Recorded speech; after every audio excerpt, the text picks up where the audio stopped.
Hola, en este video vamos a hablar de la moneda de 500 pesos de Francisco I. Madero, una moneda y una pieza numismática que a pesar de los años sigue conservando ese diseño tan característico que ha preservado el Banco de México con el paso del tiempo.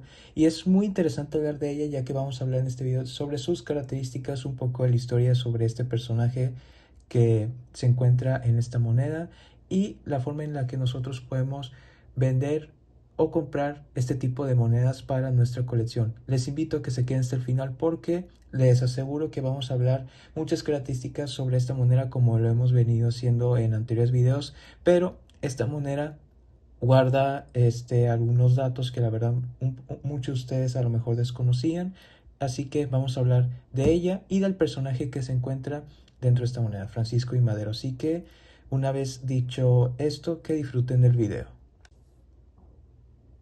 Bueno, la moneda de 500 pesos de Madero, en el anverso podemos encontrar al centro el escudo nacional en relieve escultórico con la leyenda Estados Unidos Mexicanos formando el semicírculo superior, y en el reverso, vamos a darle vuelta de nuevo, ahí está, efigie de don Francisco I. Madero en posición en 3/4 de perfil, símbolo de pesos, número 500, año de inscripción, inscripción Madero, y símbolo de la Casa de Moneda de México, marco con gráfilas escalonadas, como podemos apreciar haciendo un poco de zoom. Ahí está, las gráfilas escalonadas. La fecha en que se puso en circulación es, como indica aquí, en el año de 1986, un diámetro de 28.5 milímetros, la forma es circular, el peso es de 12.7 gramos, el canto es estriado, ahí se puede alcanzar a notar un poco. La composición es cuproníquel y la denominación es de 500 pesos, es decir, por el año en que se puso en circulación, el valor actual de esta moneda es de 0.50 pesos. Ahora hablaremos sobre el personaje de esta moneda, que es Francisco Ignacio Madero González. Nació el 30 de octubre de 1873 en Parras de la Fuente, Coahuila, dentro de una familia muy rica dedicada a negocios agrícolas, ganaderos, textiles y de transporte. Los Madero tuvieron conflictos económicos con empresas extranjeras y con el régimen de Porfirio Díaz, porque se oponían a monopolios estadounidenses en el norte del país. Madero estudió en Saltillo, Baltimore, París, Berkeley, California, donde se preparó en contabilidad, economía, comercio y agricultura. También practicó el espiritismo y la homeopatía. Al regresar a México, administró las haciendas familiares e impulsó mejoras agrícolas y promovió la educación. Conmovido por la pobreza y la desigualdad que existían durante el porfiriato, comenzó a participar en política. En 1904 fue candidato a presidente municipal de San Pedro de las Colonias, pero perdió debido al fraude electoral.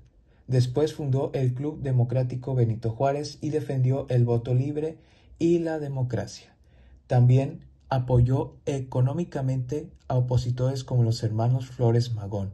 En 1908 publicó el libro La sucesión presidencial en 1910, donde criticó la dictadura de Porfirio Díaz y promovió el lema sufragio efectivo, no reelección. Propuso la creación del partido antireeleccionista y pidió elecciones libres. A partir de 1909 realizó giras políticas por todo el país, reuniendo grandes multitudes y convirtiéndose en el principal líder opositor.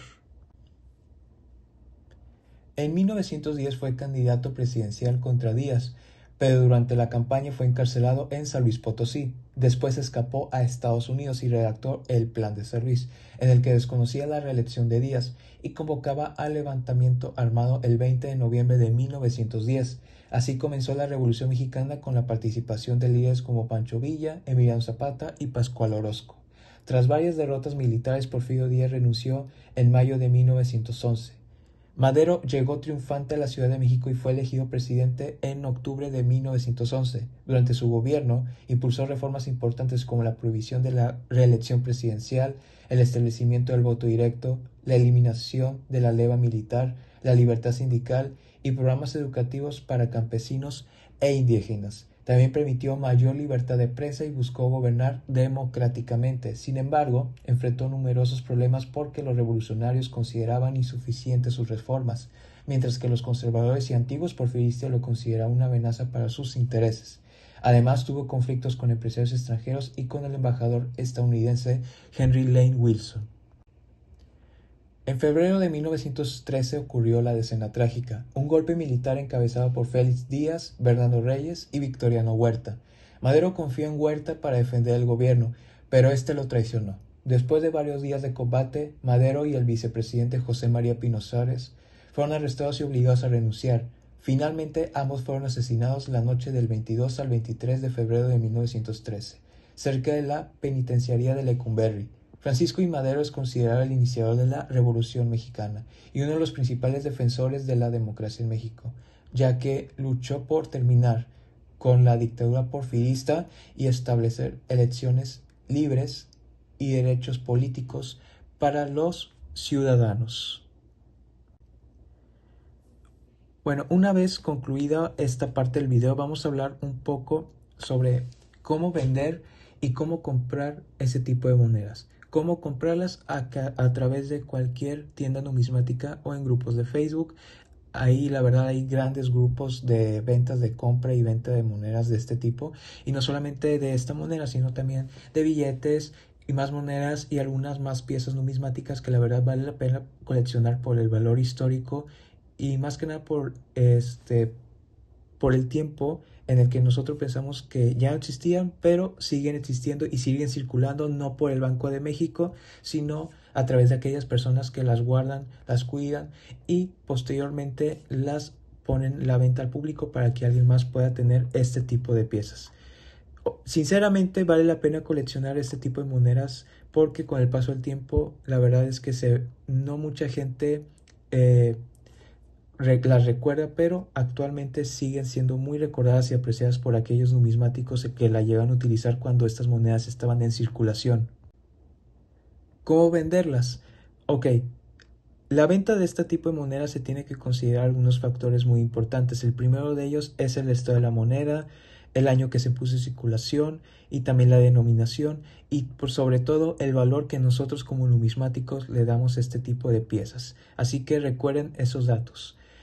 Tanto el estado de la moneda que no esté dañada, a lo mejor no esté directamente salida del Banco de México, pero sí que conserve todas aquellas características que una vez después de puestas en circulación aún sigue conservando en un estado muy alto, la denominación, el año que se puso en circulación, así que esos son algunos de los factores que ustedes deben de tomar en cuenta para calcular el precio de este tipo de monedas. Claro, no un precio demasiado alto, sino que considera los factores que también les mencioné al principio del video y esos van a ser muy importantes para que ustedes puedan vender este tipo de monedas.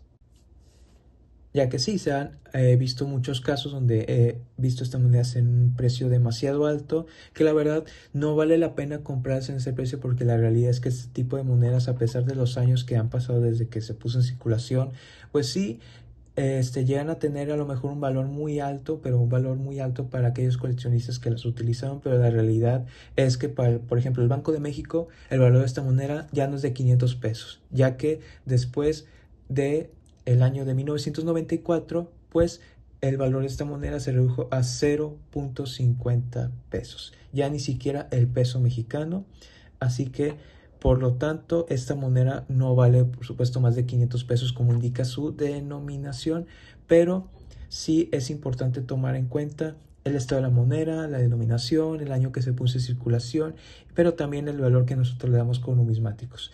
No un precio muy alto, pero sí estable para que pueda ser de un poder adquisitivo para todos aquellos coleccionistas que les gusta estas monedas, sobre todo por las características y la historia que conlleva detrás de cada una de ellas.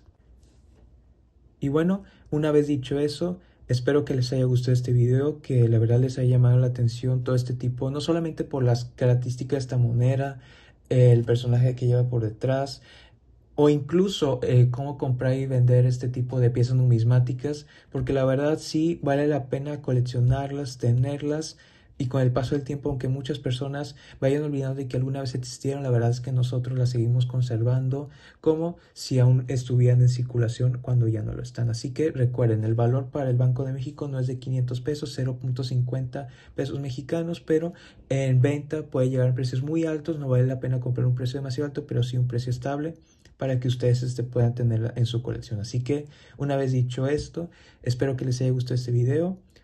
Y si llegaron hasta esta parte del video, les agradezco muchísimo. Aquí les dejo un video recomendado para que se puedan suscribir y el video anterior del canal. Así que muchas gracias por ver este video. Que tengan buen día.